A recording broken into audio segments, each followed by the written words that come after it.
construction, ilalagay natin yung unang tiles sa construction. Kailangan gamit natin ang level bar construction na pantay na talaga yung sahig ng construction. Yan. Construction yan. Pupupok lang tayo construction. Yan. Pupupukin natin. Ang ginamit natin sa construction. Rubber mallet na construction ha. Pagkakala nyo maso to. Rubber mallet na construction. Pero magpuk natin sa tiles. Marsilyo. Rubber mallet na construction.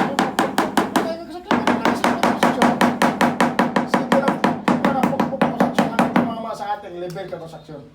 Ayan, nalagay natin ang level ka construction. Panoorin ka construction. Ayan, level lang. Panoorin ka lang construction. Para mayroon kayo idea. Papak dito. Ayan. Ayan, construction. Level pa construction. Level pa rin ginagamit ng level construction. At ayun yung tansi construction, kailangan pumantay yung ating tile sa tansi ng construction na nilalagay. Yung construction, may level tayo sa construction. Ayan, okay na construction, level na construction. Kailangan din construction, ito construction yan, ang kalamitan nag-aampaw construction, kaya lagyan din ng halo construction yan. Kasi pag hindi nilagyan ng halo yung construction, maaaring mabasag yung tile sa construction kasi walang laman, na siminto construction, kailangan lagyan ng laman yung pagtagiliran ng construction. Ayan, naka-level na construction, yung unang latag natin yung construction, ating tile sa construction. Ito para makalatag nito yung pangalawang construction, pangalawang tiles yung latag natin. Nagtid pa lang sila ng halo construction. Gamitan tayo ng puro construction.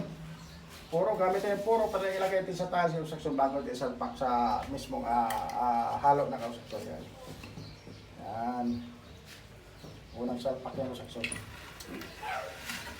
Ayan, yung construction, pag tinaga construction, kita mo construction, maraming wala laman ka construction, yung mag-ampor yung construction.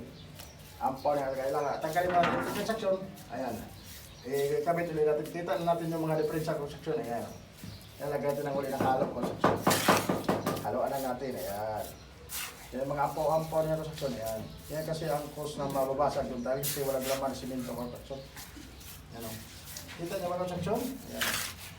Panoorin nyo lang yung construction. Sabay salpak natin uli ng construction.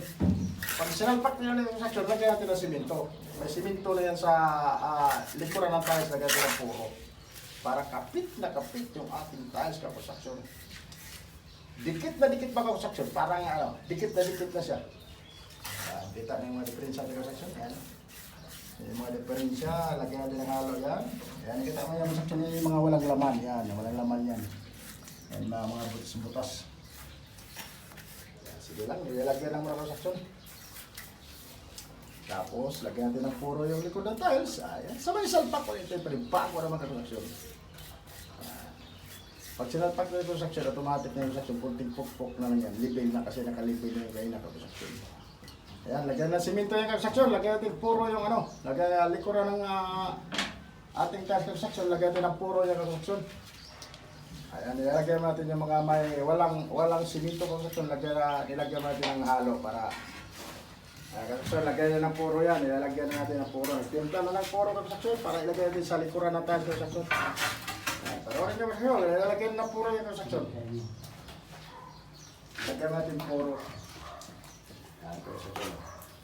Nag-mikos-mikos lang sila construction. Minikos-mikos lang yung halat ng construction. Mikos-mikos lang. Mikos-mikos. Ilalagyan na ng construction. Bago natin ilagay yung simento construction. Nabasa na yung kanina construction, ngayon lagyan din ng simento. Yan ba yun? Di yata yan ah. Yung isa oh. Mali pa ang construction, mali ang kuha ka construction. Pero okay lang, at least di pa nalagyan ng puro. Di pa nalagyan ng puro construction. Lalagyan ng puro. Yan, nalalagay ng puro kasi panoorin naman siya kung maglagay ng puro. Yan lang o. Medyo basa lang yung puro kasi para talagang kisip-sip pa kasi ang construction yan. Kisip-sip pa na tayo. Kaya lang medyo basa yung ating puro. Yan, panoorin yung mga construction eh. Kasi talaga ganun yung nilalagay ng construction. Hanggang dito lang video natin yung construction. Maraming salamat sa walang sawang sumusuporta kay Boy Construction mga idol ko. Sa ating mga silent viewers, followers, subscribers, sa ating munting channel. Bye guys!